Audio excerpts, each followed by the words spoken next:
Hello everyone, welcome to the BISP solutions.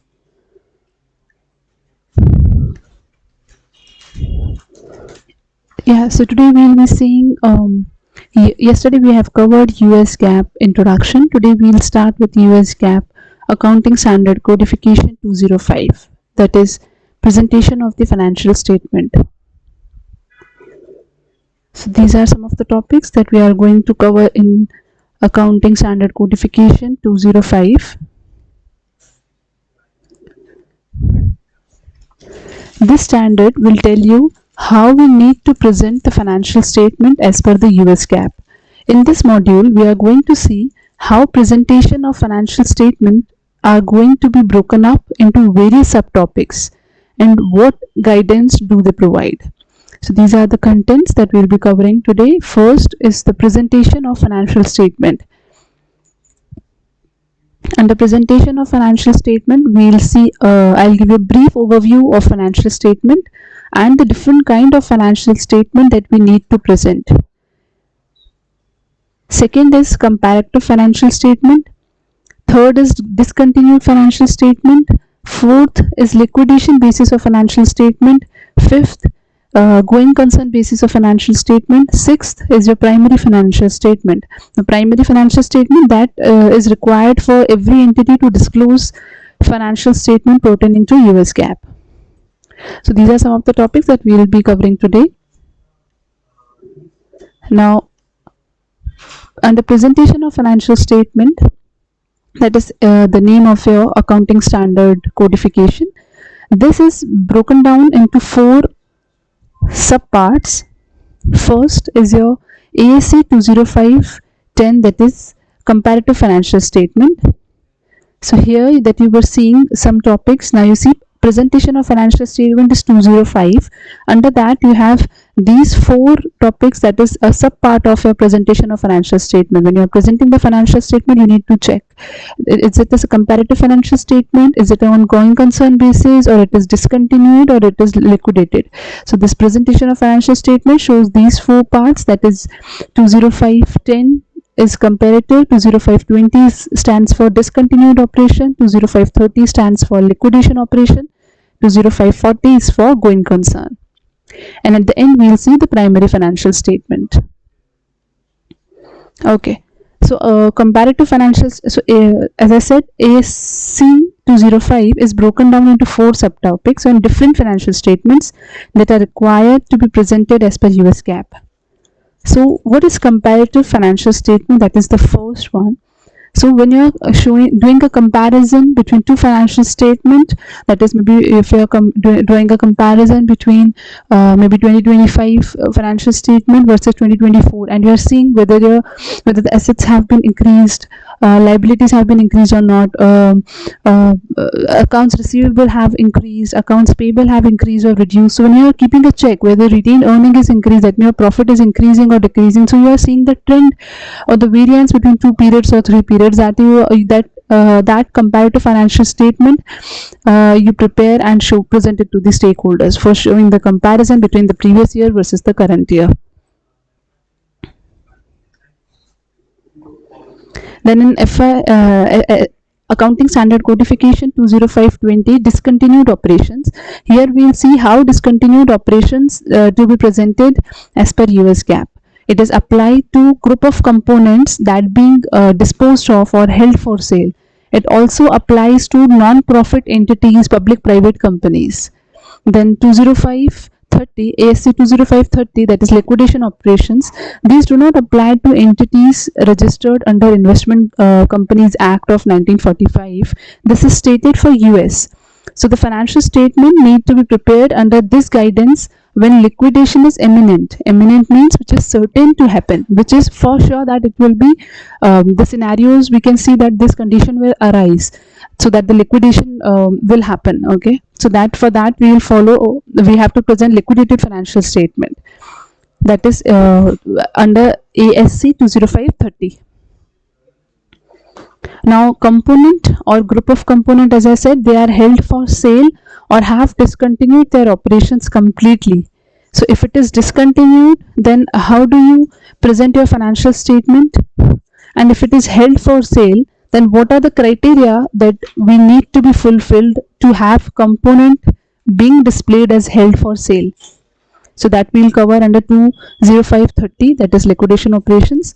Now under 20540 going concern, this applies to all the entities that US GAAP presume that this entity will continue for future period, that is during and beyond the next fiscal year. If an entity is in a position to pay off its current liability or obligations or is expected to continue as per its normal operations, then it is set that the company will present its financial statement as per the going concern basis, or as on the going concern basis. That means the company, we can see the foreseeable future that this company will operate in the foreseeable future, so they have to present the financial statement following the going concern basis. So these are the 4 subtopics that are available under Accounting Standard Codifications 205, that is presentation of financial statement. Now we'll cover these in detail. So let's start with the first subtopic, that is comparative financial statement. So you see 20510 comparative financial statement. So it's a conceptual framework for financial reporting. Comparability is an enhancing qualitative characteristics of useful information. So these these comparative statements allow the investment analyst to perform comparative analysis for pertinent information. It will also enable user to identify differences and similarities among various items presented in the financial statement. So what exactly it does?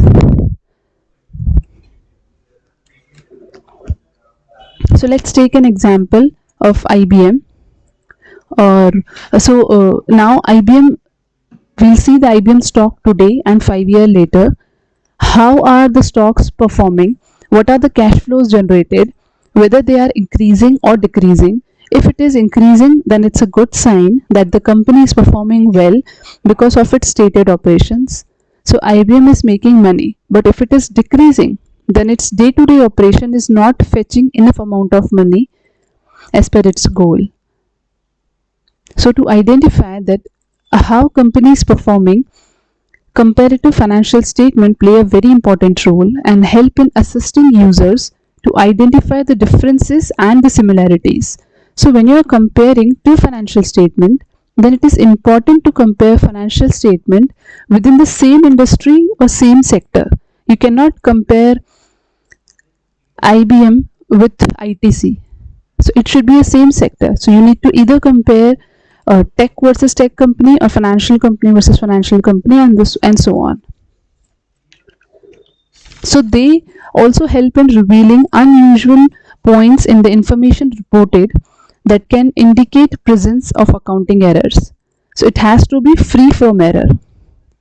So when you are preparing a comparative financial statement, the important point is it should be free from errors. And comparison, when it should be within the same industry.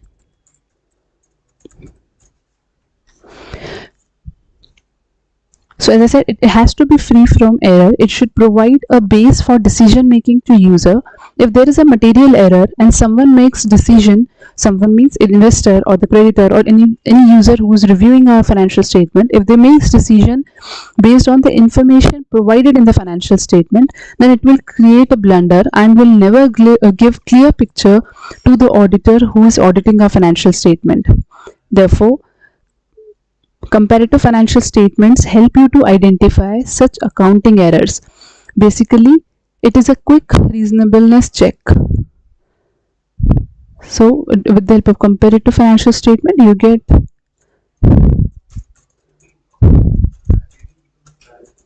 quick reasonableness check. So, when you are comparing 2 years, that is current year and the previous year, there is no huge shoot up in the ratios that is presented. For example, last year you had operating income and this year you have operating loss, and its difference is huge.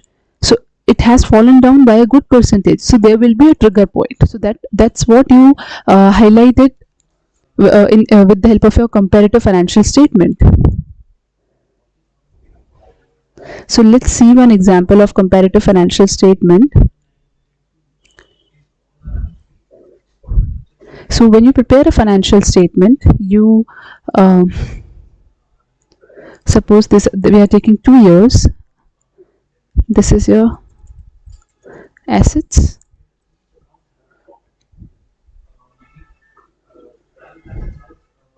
This is 2022 and this is 2021. So when you prepare an assets, what we show in the assets, first we'll see a current asset.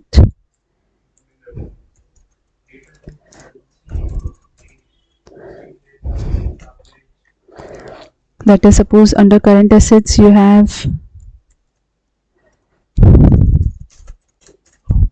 cash and cash equivalents. Then you have marketable securities. Suppose we have cash and cash equivalents of 23,000 and here we have 34,000. Similarly, you have marketable securities of, you say, suppose 24,658, 656, and here you have 27,699. We can take one more. Now you can take accounts receivable. Now accounts receivable, you can assume, suppose here it is 4,500 and here it says accounts receivable of 6,580. Then you can inventories under current assets. So inventory amounting 32,748 and here you can say 25,228. So this is your assets. Now you can take, this is your current asset. Now you can take non-current assets. That is your fixed assets.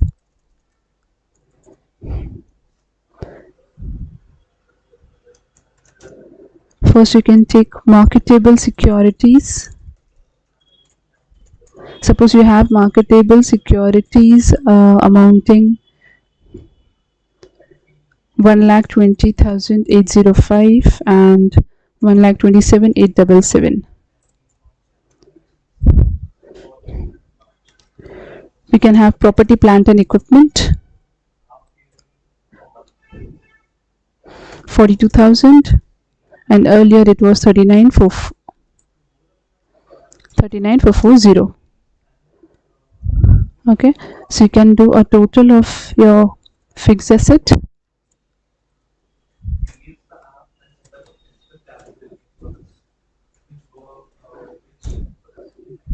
Similarly, total of your current assets.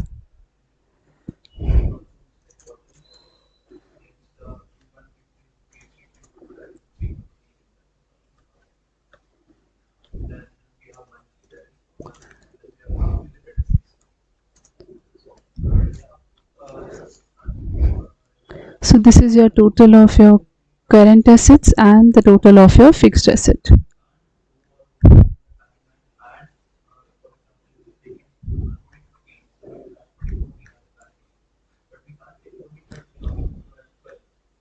Okay, so now you see we are doing the comparison between 2 years, that is 2022 and 2021. So you can see in 21 your cash and cash equivalents were more, that is 34,000, and this year you have kept 23,000. Marketable securities difference. Accounts receivable, we had more accounts receivable. More account receivable means more sale on credit, and this year you have less account receivable. Inventories last year were less and this year you have purchased more. So because we have purchased more, so more outflow of cash, that's why there is a reduce in the cash amount, right? Because you are purchasing the inventories on cash, so inventories are increasing and the cash is decreasing. In 2021 you have less inventory, so there was an increase in cash, but the cash was there in your business. So the total of asset is this much. So this is how you are doing the comparison. In property, plant and equipment, you see last year we had 39,440.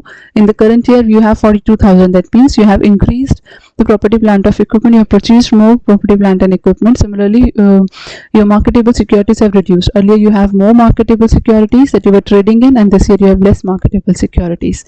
Now similarly you can present it for the liability section as well. So you can have current liabilities,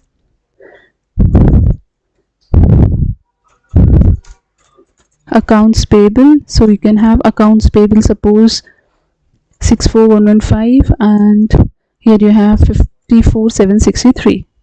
Okay. Then other current liabilities, you can say other current liabilities, OCL 7912, and here you can say 7612. So you see your current liabilities, current payable have been increased. At current payable have increased, that may have increased the purchases. If you have increased the purchases, that you have purchased on credit, so your creditors are increased. Okay, so you're purchasing more. And OCL is other current liabilities, that has also been increased. So the sum total of your current liabilities, you can see.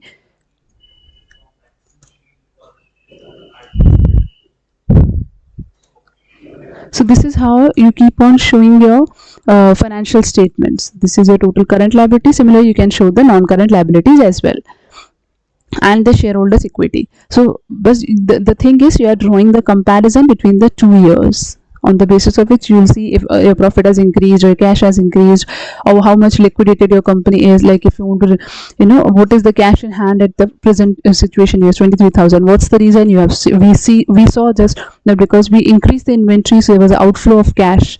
Accounts receivables are reduced, that means we have received the money from them as well, and then purchases have been done, so obviously purchases have been done, so you have again outflow of cash. So overall it leads to reduce in the cash amount because you are purchasing from here only. Okay, so this is how you'll draw the attention and do the comparison, and this is how that's why it is required to present the comparative financial statements. So why we are comparing? So that firstly, it should, the financial statement that you are preparing, it should be free from errors.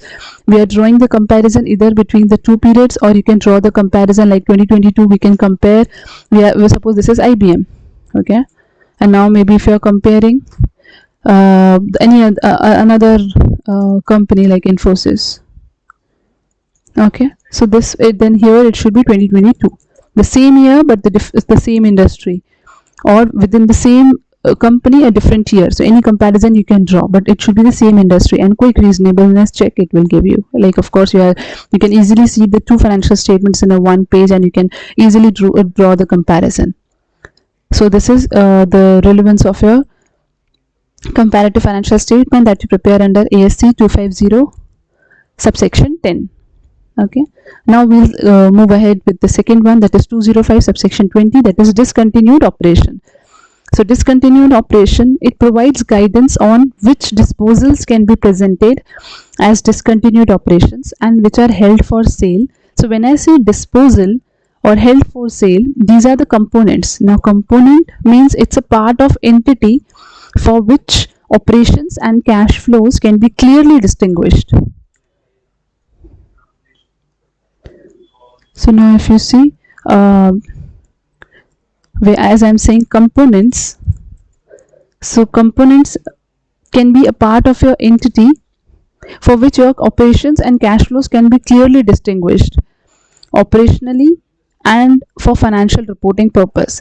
So when such is a case, you will identify that particular entity or that particular part of entity as a component. These components have various synonyms like operating unit, reporting unit, or subsidiary. So I am saying 2 words. First is a disposal, and second is the held for sale. These both are termed as components for which the operations and cash flows can be clearly distinguished. So operationally and for financial reporting purposes, you can distinguish it. So when such is the case, you will identify that particular entity or particular as a component. If you can clearly distinguish your operational activities and financial reporting, so you call it as components. So have various synonyms, as I said, operating unit, reporting unit, subsidiary. So when a group of components is held for sale, then the financial statement should be presented as per discontinued operations. If it is held for sales, then you will present it as discontinued operations.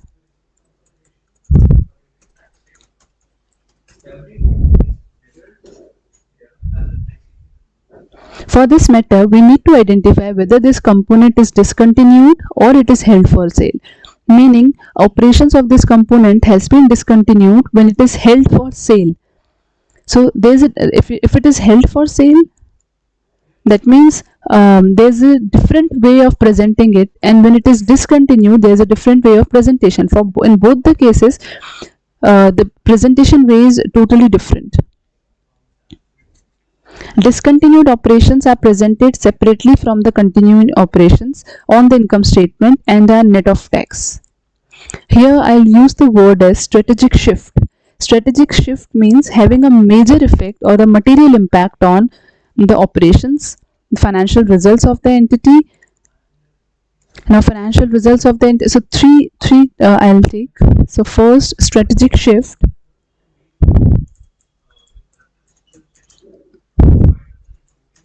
Now it will have a material impact or material effect first on the operations.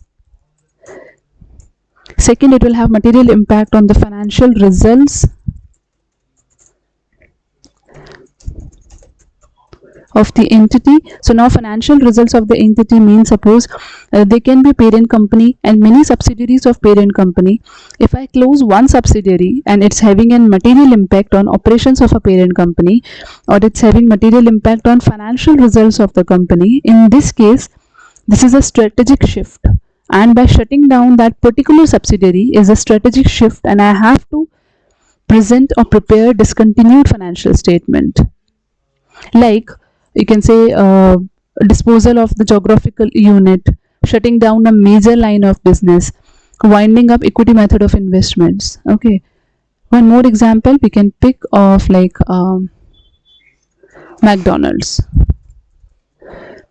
So McDonald's offer burgers and soft drink to the parties, and if they stop this activity by thinking that it is not required and this change was not material for that restaurant, so this is not strategic shift. So we need not show separate section on the income statement. If it is a strategic shift, then only you need to show it separately on your income statement, otherwise this is not required. Now if McDonald's shut down one of its branch in one of its state, so it could have a significant impact on the operations and financial results. So that's why we consider these two. It will have impact on the operation and financial results of the entity. So the branch shutdown will be displayed separately under the discontinued operations category on the income statement. So if it's a discontinued operation under an income statement, you need to show that that this is as a discontinued operation, so that the investor should know should be aware that this operation is now being discontinued, so that no more further investment can be there. That's why it is mandatory to show the clear picture of the company.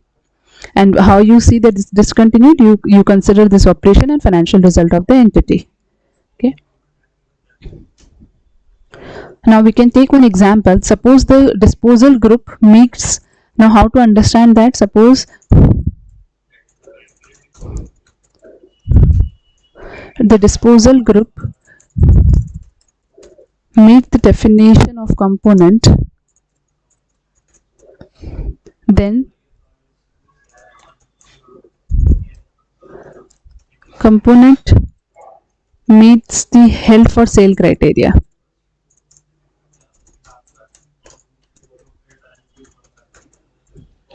If the disposal group meets the definition of component, component means disposal and held for sale. So the components meet the held for sale criteria, then this is not a discontinued operation. And the components, if it represents a strategic shift,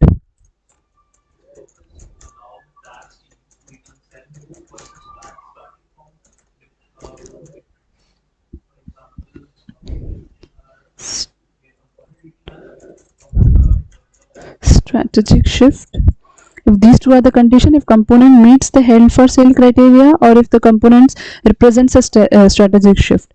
If it represents the strategic shift, that means this is a discontinued operation.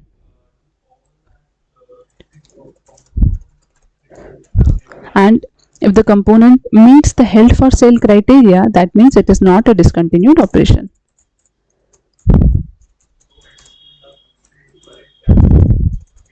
Okay, so you identify on the basis of this. If it meets the criteria, so this means if it represents a strategic shift means if it is we need to see the operational and the financial result of the entity.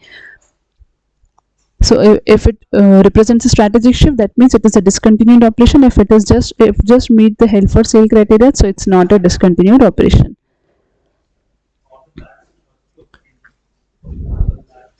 So what are the criteria for now? What are the criteria for strategic shift? I think you have got with the McDonald example. Like if I said McDonald shut down one of its branch in one of the states, so it would be a significant impact on the operation and financial result. So the branch shutdown will be displayed separately under the discontinued operation. Now what is held for sale criteria? Now held for sale, what are the criteria so that you can classify a component under a held for sale? So for example, like the management has committed to plan to sell the component. So these are some of the criteria.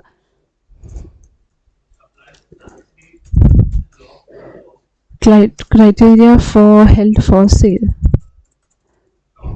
The first criteria should be, so the management has committed to plan to sell the component. It's not it's not a profit making component. So if the management had decided to sell the component, so first criteria is this. Second is the component is currently available for immediate sale.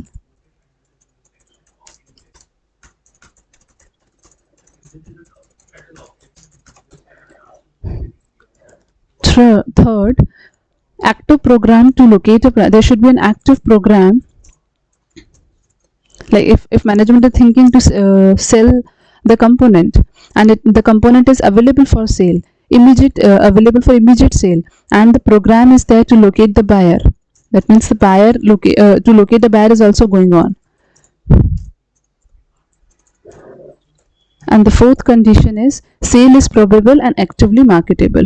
That means it's not fake, it is probable that if the buyer will be there, if you found the buyer, the sale will happen, and it should be actively marketable so that everybody outside knows, so that the buyer can come and buy it. So this just justifies that this is going to be held for sale. Now if we get the buyer, we'll sell it. So these four conditions will, if it's satisfied, that means a component meets the held for sale criteria. If this condition is satisfied, that means this is not a discontinued operation. That means management has committed to plan to sell the component is available for immediate sale, and the program is there to locate the buyer, and the sale is probable and actively marketable. So this is the criteria for held for sale. So when you have these criteria present, then it is not discontinued, it is held for sale. Now strategic shift, as I said, the second was your strategic shift. So strategic shift means a geographical location is shut down, or an important segment has shut down, which is having a material impact on the financial result of the entity. So that is your discontinued. For example, ABC Limited is a food service company that delivers canned food products to food service provider. Its clients include home delivery food companies, institutions like hospitals, schools, fast food restaurants. Historically, fast food restaurants have been the largest segment of ABC Limited business in terms of operating profit and revenue. However, that division is now predicting to decline in revenue because the public now is looking for healthier options. So ABC Limited has decided to sell its fast food operations and focus on selling to local food vans. These local vans would show lower revenue per unit but higher profit per unit, because fast food division was the largest component in terms of revenue and operating profit. So the disposal represents a major strategic shift and will be reported as a discontinued operation, then we'll present in the income statement. So now you have to define when you're deciding whether this is discontinued operation or not.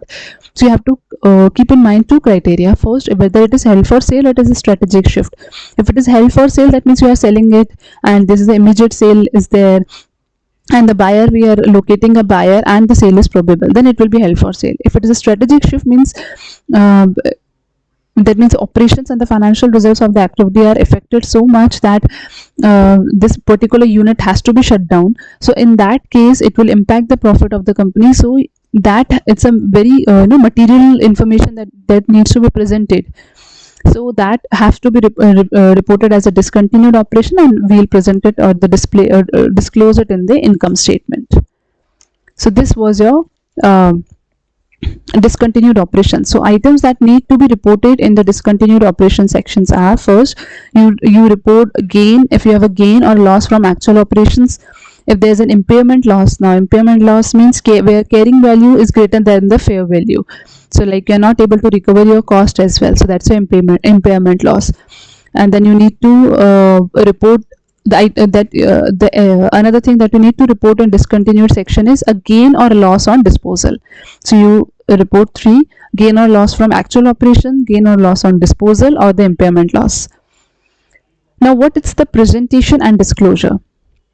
So if we talk about the presentation and disclosure of a discontinued operation, so the reported separate component of income, we need to report separate component of income first, net of tax. Then we report gain or loss disclosed either on the face of income statement or in the notes to financial statement. Now if you see an income statement from discontinued operation,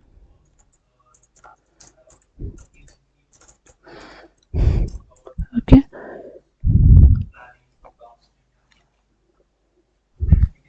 so suppose in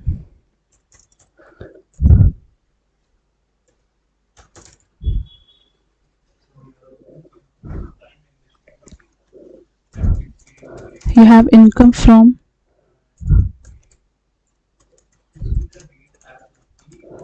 continuing operations.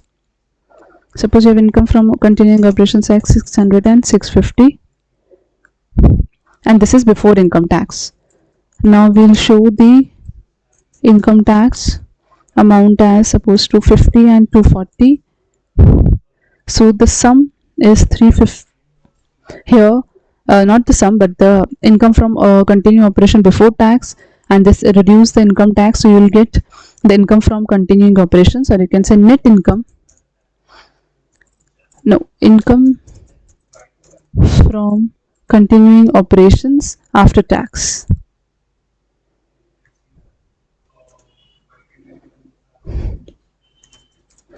Income after tax. So this is your income after tax, and here it shows you 410. So this is your first income after tax. This is from the continuing operations. Okay. Then you have loss from discontinued component, that is 2000 here in 2002, and in 2001 you have 2500. Now loss on disposal of discontinued operation.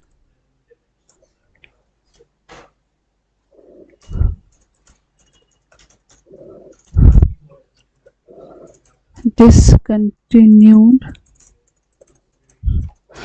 So here it was loss from operations of discontinued. We are still running it. Discontinued component, and this is loss on when you are disposing that. So we are getting 850, and there is nothing here.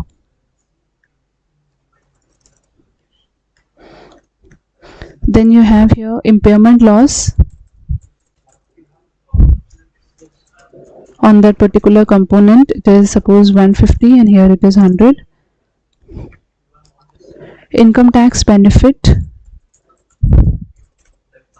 because as you are disposing of, so you will get an income tax benefit of 450, and then 4.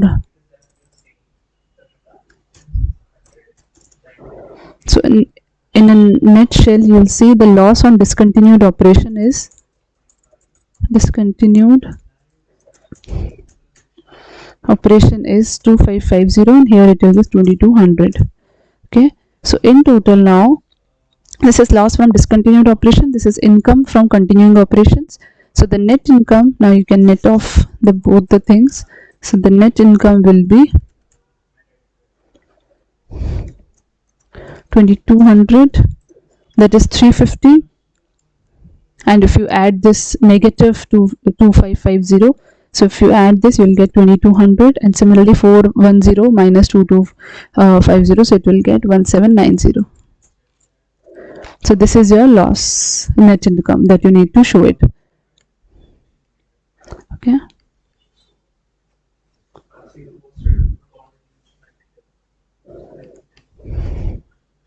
So this is a loss, so it should be negative.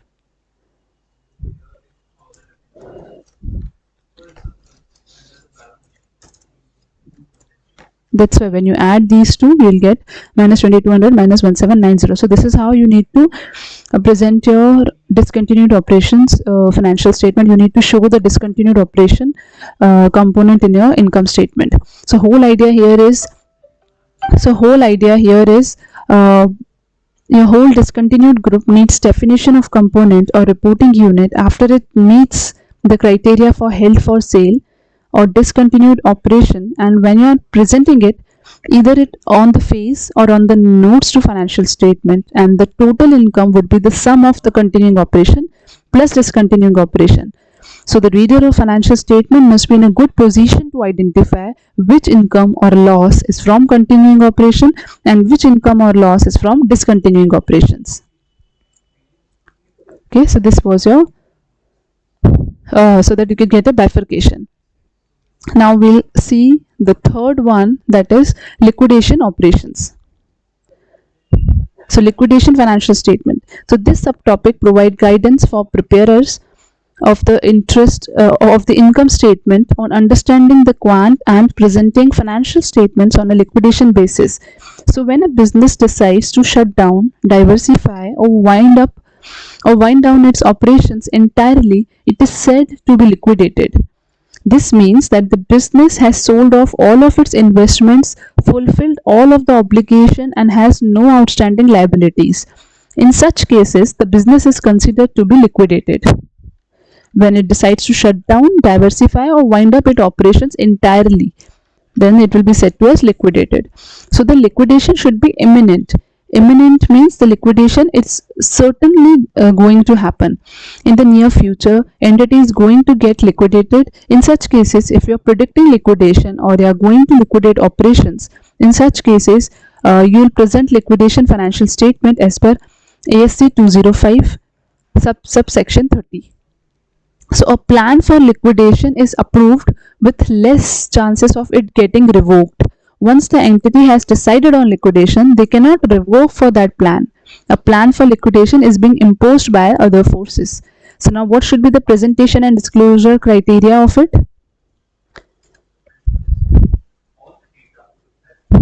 So for liquidation, investors or creditors look out for these two statements. So first statement is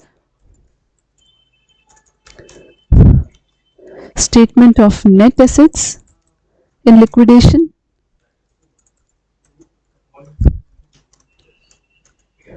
Second is statement of changes in net asset.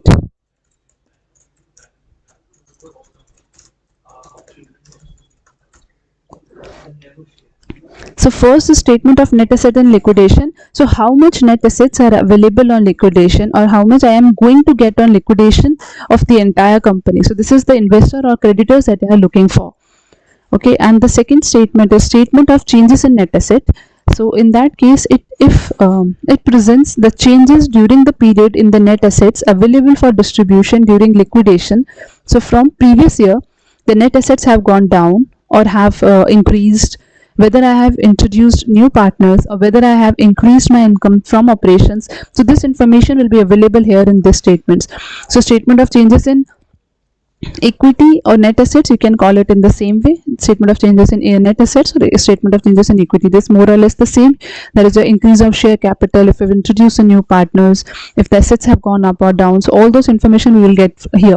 But in statement of net assets in liquidation, that means the investor or creditor will see how much net assets is available on liquidation, whether they are going to get how much they are going to get when it will be completely liquidated.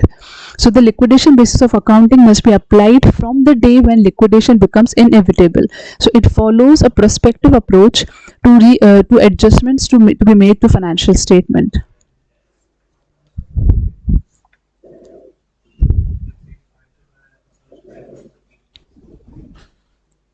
So here under liquidation basis, how it will be shown. So suppose balance, you can say December 31st 2020. The balance, now balances will be seen of like common stock, then it will see of the retained earnings, and here in total you will get total shareholder equity. So what's the balance as on 31st December? It will see what balance it have of common stock, then of the retained earnings, and then of the total shareholder equity will be 8805. Then here it will see what's the net income, that is net profit, which is there. Net income for 2021. So net income is 3300 is the retained earnings. So in total it will show you 3300. Then it will see what are the dividends that is mandatory to be distributed, dividends for 2021 that you have distributed. So it was 1000 have been distributed, so it has been reduced from here. So in total it will be reduced. So sum of net asset, or you can say that either you can go through the net asset approach, or you can see the common stock and retained earning. So common stock of 2500, retained earning of 6305. So in total you have balance of 8805. The net income was 3300. Dividend distributed, so it will be distributed from here, so reduce of 1000. So in short, you will have a balance amount of 2500 common stock. Retained earning will be 8605. In short, you have a total shareholder equity of 1105. So this is the remaining. Now this will be distributed. Now this is the balance that needs to be first set off with the creditors, the outside parties, any loan which is there. Like if you have creditors, you have the loan outstanding, any other first primary responsibility will be given, or the first priority will be given to the outsiders, and then at the last, whatever will remain, it will be distributed among the shareholders, because they are ultimate owners of the company. So this is how you will liquidate. First, when liquidation happens, the outsider person, the evaluator will come and see first it sell off its assets, its pay off it, the person will pay off its liability, and the remaining portion that will remain, it will be first used for setting off the outside liabilities, the primary responsibility, whatever is there for the outsiders, that will be set off, and at the end whatever balance will remain, that will be equally bifurcated among the shareholders on the base, or it will be on the basis of percentage of shareholding. So this is how it needs to be presented. So this is a statement of shareholders which you have to present on the liquidation. Now the next or the last here remains ASC 20540, that is going concern. So entity is considered to be going concern if it remain in existence and it settle its obligations during or beyond the next fiscal year. So here the management responsibility is there towards the going concern financial statement. First, they require to evaluate whether substantial doubt exists or not, and the management is also required to evaluate within post the issuance of financial statement with the year. Substantial doubt means when relevant event or conditions, when aggregately considered, indicate most likely that the entity will not be able to meet its obligation, and evaluation should also occur for each annual and interim reporting period. And substantial means negative financial trends, defaulter obligation, legal proceedings, work to pages like strikes, etc. So such events need to be considered and check the going concern capability of the entity. So we should management, it's the management responsibility to check towards the going concern, and it should have a substantial doubt. And it should again, the evaluation should again and again done by the management for each annual and interim reporting period. So now as I took some example like negative financial trends, defaulter obligations, legal proceedings. So these are some of the criteria for evaluating. Now if the result of management evaluation and required disclosure, if you see substantial doubt is there, so no disclosure related to the going concern. If substantial doubt is elevated, that means it is very sure. So financial statement needs to be prepared as per the going concern. Related footnote disclosures about the primary condition or event that resulted in substantial doubt needs to be reported. That means if management finds out there is a substantial doubt, no disclosure is required. If substantial doubt is elevated, it is certain, then they need to they'll prepare financial statement as per the going concern. That is normally how they prepare it, but the related footnote disclosure need to be given. So you have to describe the significance of that event in relation to the entity ability to continue as a going concern, and if you also have to mention management plan that elevated that substantial doubt, all this information should be presented in the footnote disclosures. If substantial doubt is not elevated, so I'm talking about three things: that it is a result of the management evaluation. First, if there is a substantial doubt, if the substantial doubt is elevated and the substantial doubt is not elevated.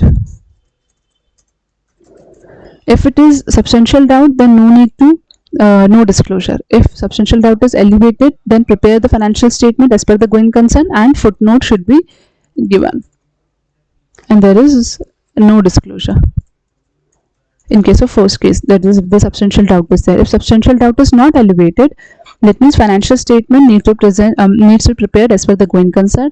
Footnote should disclose the existence of substantial doubt. Here footnote should be given for the existence. If you don't disclose, then you are going against the gap. So you have to describe that event, you have to specify the significance, disclose the management plan to mitigate the adverse condition or the event.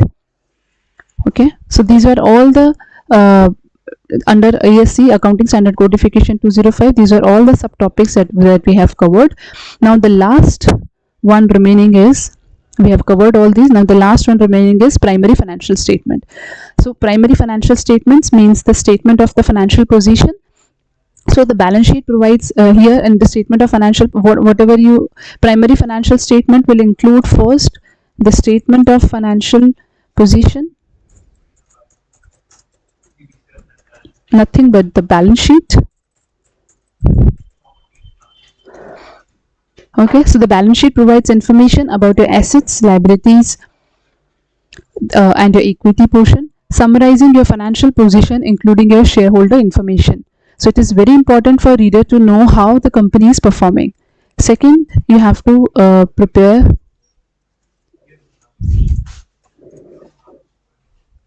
statement of earning, that is income statement. Here it will show you, the statement shows the performance of the entity, all the incomes, revenues, everything will be that is a net profit before tax, and the provision for taxation amount will be covered here under statement of earnings, that is under net income statement. Now balance sheet will be prepared as of date and income statement is for the period. So it provides operational risk of the entity. Okay, the third statement that you need to prepare is statement of comprehensive income. Now statement of comprehensive income is all those income, losses, revenues, gains which are not yet ready to be disclosed in income statement, they are being parked aside in comprehensive income statement. This is also prepared for the period. Then one more statement that which come under the financial statement that you prepare is statement of cash flows. Now statement of cash flow, this is also prepared for the period. This says about sources of cash and its uses, whether the cash generated is from operating activity, investing activity or financing activity. It tells you about cash receipts and cash disbursements. It is again for the period. And the last statement that you need to prepare is a statement of changes in owner's equity, that we have already seen. So it is also for the period. It shows whether equity has gone up or down, whether added more shareholders or partners, or whether income has gone down, or what's the share capital. It will show you everything in the statement of changes in equity. It lets you know what has changed from prior equity or the share capital to the current year capital.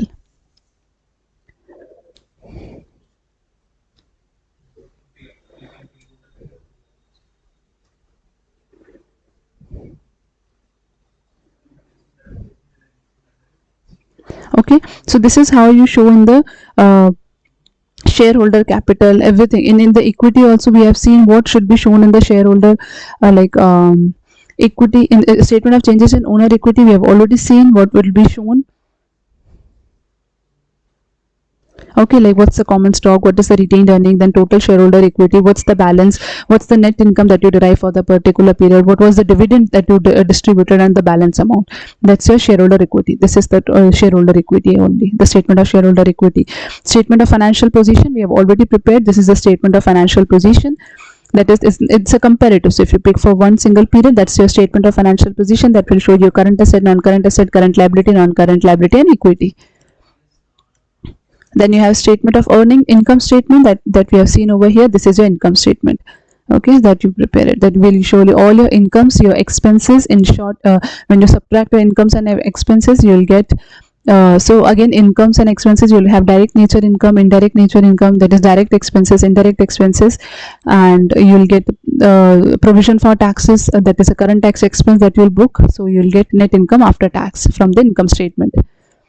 Then in third, under comprehensive income, again, as I said, like loss, gain or loss on the revaluation of asset. Okay, so that you never bring. That's just an which is not getting parked over here. For that, some losses or gain, some items are there that you need to book it in the comprehensive income. Cash flow will show the activity from the three activities. That is, okay. So this is, as I shown you in the, this is statement of shareholder equity. Okay, this is your cash flow. What is the cash from operating activity, what's the net income, depreciation, and then changes from operation activity, investing activity, and financing activity. So this is how you prepare your cash flow. And then this is your balance sheet. Statement of balance sheet, you will have assets, current assets, non-current assets, current liabilities, and non-current liabilities. Okay, and the income statement, this is your income statement. Net sales, and then it will show you cost of sales. You will get the gross profit. Then you'll have selling, general, and administrative expenses. You'll reach till, and you'll include the operating income, interest expense, loss on sale of equipment. When you add and subtract everything, add the incomes, subtract your expenses, you will get the you will reach till income before income taxes, and then you will subtract income tax expense. You will reach till net income, or the income after the tax, profit after tax. Okay, so this is the statement of your that's income statement, balance sheet. This is your cash flow statement, and your shareholders equity. Okay, so yeah, so these are the basic financial statements which are required to be disclosed, presented for every entity which is following US GAAP, or which has investors in US business, or are residing in US. Okay, so that's all for today. We have covered today accounting standard codification 205, and these were the contents that we talked about. So if you have any questions, please contact BISP Solutions. Thank you all for your time.